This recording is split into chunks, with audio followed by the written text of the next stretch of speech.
My son sent me a text message 4 days before his wedding. 11 words. Dad, the venue is small. We'll send you the Livestream link. I'm Walter Beaumont, retired civil engineer, 63 years old, born and raised in Thunder Bay, Ontario. I spent 31 years designing bridges and highway infrastructure for the province. I built things meant to last. I thought I'd built a family the same way. What my son apparently forgot when he hit send on that message was something I'd never bothered to mention. In 31 years of government contracting in Northern Ontario, you don't just build roads, you build relationships. You become part of a network where every permit, every variance approval, every municipal contract flows through people you've known for decades. And sometimes, just sometimes, that network includes every single vendor your ungrateful son just hired for his wedding in Muskoka. Let me show you exactly what 12 years of being a silent ATM looks like. After my wife Carol passed in 2012, I made a promise to myself. My son would never feel the financial weight of losing his mother. He was 22, just starting out, and I had a good pension coming and a property portfolio I'd built quietly over the years. That promise cost me, when I finally added it up last spring, $214,000. I have the bank statements to prove every cent. The University of Toronto tuition I topped up when his student loans weren't enough, $41,000 over 4 years. The down payment I gifted him on his condo in Barrie, $60,000, transferred the morning he signed. His truck, a used F-150, I paid off in full, $32,000. The renovation loan I co-signed when he and his fiancée decided the kitchen needed to be opened up, $22,000. Which I ended up making most of the payments on, because he said cash was tight. The smaller things I stopped counting. Groceries when he was between contracts, the vet bill for their dog, the weekend at Blue Mountain I paid for when they needed a break. What I didn't track was the slow erosion of how he spoke to me. In the early years after Carol died, my son called every Sunday. Then it became every other Sunday. Then it became when he needed something. The last Christmas before the engagement, I drove 4 hours from Thunder Bay to Barrie to spend the holiday with him. He spent most of Christmas morning on his phone, showed up to dinner 40 minutes late, and when I mentioned feeling like I was imposing, he said, "Dad, you worry too much. You just don't understand how busy things get." It wasn't about being busy. It was about priority. I had stopped being one. The engagement changed things faster than I expected. His fiancée's family, the Drummonds, were Rosedale money, the kind of Toronto old money that treats anyone without a Bay Street pedigree like a tradesperson who wandered through the wrong entrance. Her father, Gordon Drummond, had inherited a commercial real estate portfolio from his own father and had never held a salaried job in his life. He wore linen in October and talked about wine the way most people talk about their children. The first time I met the Drummonds at a dinner in Yorkville, Gordon shook my hand and asked what I did. When I said civil engineering, government infrastructure, he nodded slowly and said, "Public sector. Steady, I suppose." Then he turned back to his son-in-law and resumed a conversation about their family's cottage on Lake Joseph. My son stood right there, said nothing. Later that same evening, I overheard him on the phone in the restaurant foyer. Voice low. "He's fine. He's just very practical. He doesn't really do dinner party conversation. It's a Thunder Bay thing." Laughter on the other end of the line. My son laughed too. Practical. As though spending 3 decades designing infrastructure that kept Northern Ontario connected through 40-below winters wasn't worthy of dinner party conversation with people whose greatest professional challenge was choosing a property manager. The wedding planning made the hierarchy impossible to ignore. The venue, the guest list, the menu, all of it was handled between my son, his fiancée, and the Drummonds. I received emails with decisions already made. My role was clear: approve the expenses, transfer the funds, and remain grateful for being included in the correspondence. 6 weeks before the wedding, I asked about the rehearsal dinner. My son looked genuinely puzzled. "Oh, Dad." Gordon's handling the father of the groom toast. He has a lot of experience at these events. "You're not really comfortable with that kind of thing anyway, right?" Gordon Drummond, who had inherited every advantage he'd ever had, had more experience speaking at weddings than the man who had raised his son alone for 11 years after Carol died. The man who had stood at every school play, every graduation, every hockey game in an unheated arena at 6 in the morning. That man lacked the social experience necessary for a 3-minute toast. That night I called my old colleague Dorothy Crane, who had been my project coordinator for the last 14 years of my career and now helped me manage my rental properties. I asked her to pull together everything I'd spent on my son since 2012.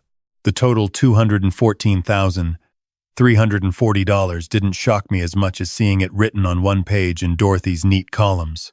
But here's what my son didn't understand about his unsophisticated father. When you spend 3 decades in provincial infrastructure contracting in Ontario, you don't just pour concrete. You build a web of professional relationships so dense and so specific that it touches nearly every licensed contractor, every venue owner, every hospitality business that depends on municipal approvals, liquor licenses, health inspections, and building permits in a 100-kilometer radius. And sometimes, that web includes the vendors for a Muskoka wedding. The text arrived on a Tuesday afternoon. I was at my kitchen table in Thunder Bay, paying quarterly taxes when my phone lit up. "Hey Dad, change of plans. Venue's more intimate than expected. Not enough room for extended family. We'll send you the Livestream link. Means a lot that you understand. No phone call. No conversation. A text message informing me I had been removed from my own son's wedding the way you remove someone from a group chat. I read it 3 times. Then I set the phone face down on the table and sat there for a long time looking out at Lake Superior. Dorothy stopped by the next morning with coffee and found me at the table with the bank statements spread out in front of me. She'd known my son since he was a teenager. She'd sent him a card when he got his engineering designation. "He's canceling you," she said flatly, reading the text I showed her. "He says it's about the venue size." Dorothy set down her coffee. "Walter, the venue he booked holds 240 people. I pulled the permit application. I processed the file. Dorothy Crane, before working with me, had spent 9 years in the municipal planning office in Thunder Bay. She still had friends in permitting offices from Sudbury to Huntsville. She knew exactly what the Muskoka grant could hold, because she had seen the occupancy variance request cross her former colleague's desk 8 months ago. "So the venue isn't the reason," I said. "The venue is definitely not the reason." I walked her through everything. The Drummond family's attitude at dinner, my son's silence every time they made a remark, the rehearsal dinner toast, the text. Dorothy listened without interrupting. When I finished, she said, "What do you want to do about it?" "I want to understand what I actually control before I decide anything." She opened her laptop. "The Muskoka Grand," she told me, "was where my son had booked the ceremony and reception. 240 guests, ballroom rental, catering, overnight accommodations, contract guarantor, Walter Beaumont. My signature was on the documents because my son had asked me to co-sign as a condition of the credit terms when he booked. I hadn't thought twice about it. "Do you know who owns it?" Dorothy asked. I did, actually. The Muskoka Grand was part of a small hospitality group, North Shore Properties, that had been trying for 3 years to get a heritage designation for their main lodge that would qualify them for a provincial restoration grant. The file had moved slowly through the Ontario Heritage Trust review. Slowly, in part, because the engineering assessment of the original 1920s structure had raised questions that required a licensed civil engineer to sign off on. The engineer they'd been waiting on was a former colleague of mine. He'd been sitting on the file because he wasn't sure about one load-bearing element in the East Wing. He'd asked my opinion on it informally, by email, 6 weeks ago. I hadn't yet responded. Dorothy looked at me. That heritage designation is worth about $380,000 in grants to them. I said nothing. She kept going. The catering company, Birchwood Events, was run by a man named Paul Habert, who had been trying for 2 years to expand his commercial kitchen and add a licensed patio. The patio license application had been reviewed by the Township of Muskoka Lakes. The reviewing officer was a woman named Sandra Kemp, who had worked under my supervision on a provincial drainage project outside Huntsville in 2009. We had lunch twice a year. The florist, Trillium & Co., operated out of a heritage commercial building in Bracebridge. The building's owner had an outstanding variance request for a rear addition. The file was sitting with a structural reviewer who had trained under me at MTO in the 90s and still called me when he had questions about soil conditions. The photographer, a Toronto-based company called Lakeshore Frame, had shot 3 events at the Muskoka Grand. Their primary business relationship, the one that kept them on the preferred vendor list, depended entirely on the venue continuing to operate and grow. Dorothy closed her laptop. "You don't just know these people, Walter. You're load-bearing." I called my son that afternoon. He answered, which surprised me. "Dad, I figured you'd call. Look, it's not a big deal. The live stream is really high quality. Are you telling me I'm not invited to your wedding? It's not like that. It's just a space issue. The Muskoka Grand has an occupancy of 240 people. Silence. How do you know that? Because I've been signing contracts for this province for 30 years. Are you telling me I'm not invited to your wedding?" His voice shifted. "Dad, Gordon's family is large, and they have certain expectations about the dynamic. And honestly, you and Gordon don't really, it's just smoother if... Smoother for whom? For everyone. For us. This is our wedding, and I'm your father. Dad, Gordon's been really involved in the planning. He's paying for a significant portion of the bar and the welcome suite, and it's just you two have different energy. Different energy. I had different energy from a man who had contributed nothing to my son's life, who had met him 2 years ago, and whose primary qualification was a Rosedale postal code. I'm the one who signed the venue contract," I said. "I know, and we really appreciate that. Gordon's going to reimburse you. It's just, has Gordon reimbursed me for the $60,000 down payment on your condo? Quiet. Or the truck? Or the renovation loan you stopped paying 18 months ago? Dad, you're making this about money. I'm making it about respect. 2 very different things. Look." His voice went flat, the way it did when he was done with a conversation. "The invitation situation is final. Gordon's family has certain standards for how these events run. You'd be uncomfortable anyway. You don't love this kind of scene. Try me. Dad, one question. Yes or no? Am I invited to your wedding?" A long pause. Then, "No. But the live stream link is really..." I hung up. Dorothy was in my home office doorway. I showed her the bank statements again. $214,000, I said. "And I'm watching from a laptop." She sat down across from me. "Walter, you've spent 30 years not accepting that kind of arrangement from contractors. Why are you accepting it from your son?" She was right. I had walked away from a $2 million provincial contract in 2004 because the supervising minister tried to remove my name from the engineering sign-off to give it to a political donor. I had written the letter, cleared my desk, and started private consulting the next week. No one who worked with me ever tried that again. I had never once applied that same standard to my family. I had bent myself into a financial resource because I thought that was what love required after Carol died. I had been wrong.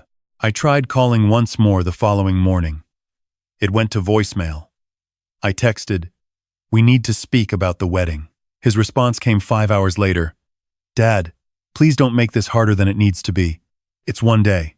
One day. 11 years of raising him alone. After Carol. 4 hours each way every time I drove to Barrie. The January morning, I sat with him in the hospital while he waited for the results of a biopsy that turned out to be nothing. And we didn't speak for 3 hours. Just sat in those plastic chairs together.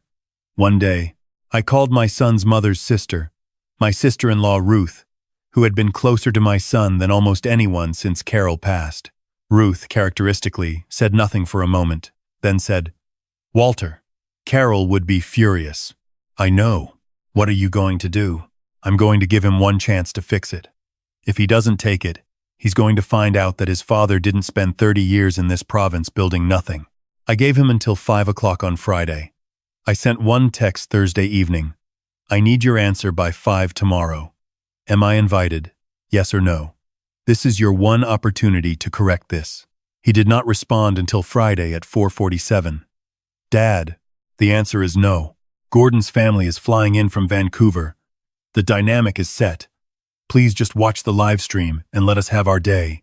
Let us have our day. The day I had signed the contracts for. The day I had indirectly made possible by funding 12 years of his adult life. I called Dorothy. It's time, I said.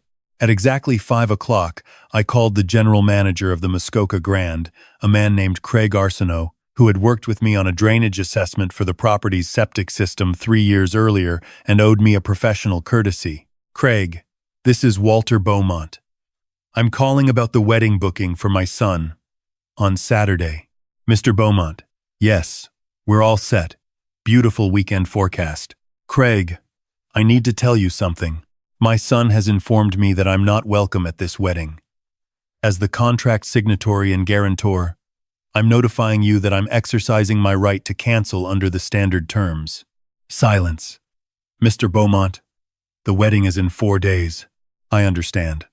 I'll honor the cancellation penalties in full, but I won't guarantee payment for an event I've been specifically excluded from attending.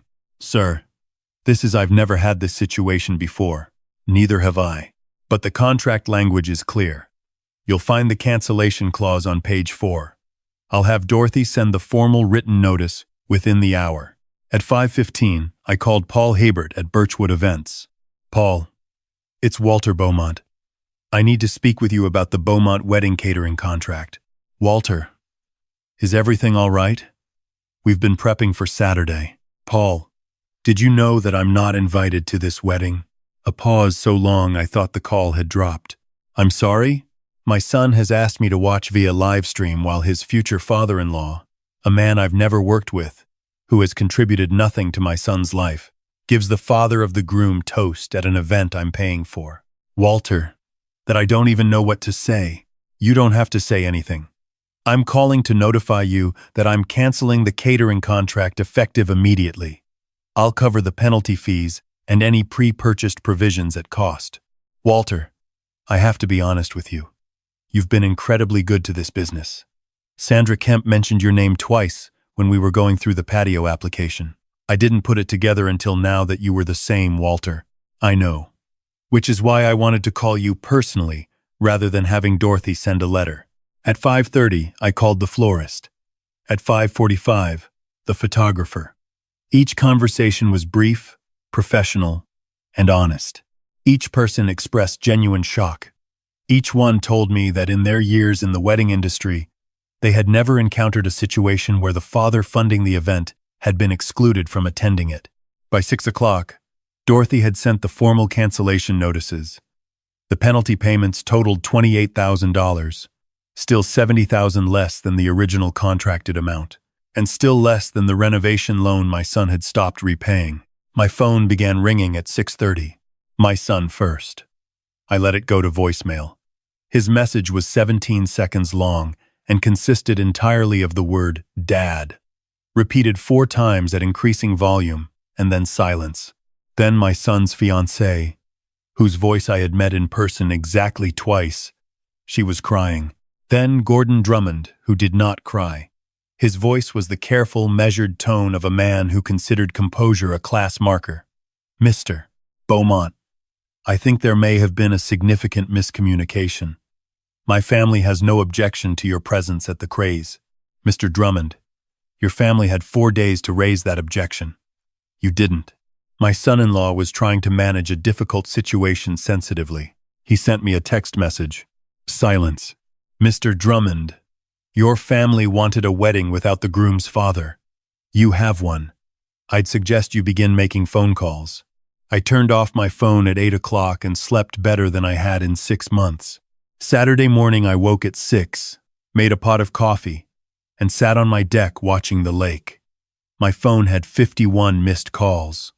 I ignored all of them and called Ruth. It's done, I told her. She was quiet for a moment. Then, how are you feeling? Like I finally stopped pretending. By mid-morning, Dorothy called to tell me that the story was spreading through the local professional community faster than either of us had expected. Several vendors had mentioned it to colleagues. A guest, one of my son's friends from university, a young man whose parents I knew from Thunder Bay, had posted something vague on social media about a collapsed Muskoka wedding that had been shared and speculated about widely. 200 guests with questions have a way of filling in the gaps themselves. My son called at noon. I answered this time. Dad. His voice was wrecked. Gordon's family is at a hotel in Huntsville. The ceremony was supposed to start an hour ago. There's no venue, no food, no flowers. 200 people got calls this morning. I know. How could you do this? I asked you one question. 4 times. Was I invited to my son's wedding? You said no. 4 times. I made a business decision about contracts I had signed. This isn't business, this is my wedding. It was my money, my signature, and my relationships with every one of those vendors. You used all 3, without ever considering that they came attached to a person. His voice broke slightly. I didn't think you'd actually go through with it. You didn't think I would because for 12 years I never did. Every time you were late on the renovation loan, I covered it. Every time you forgot to call for 6 weeks, I called you. Every time the Drummonds made a remark at dinner, I smiled. You learned that I had no limits. That was my mistake. A long silence.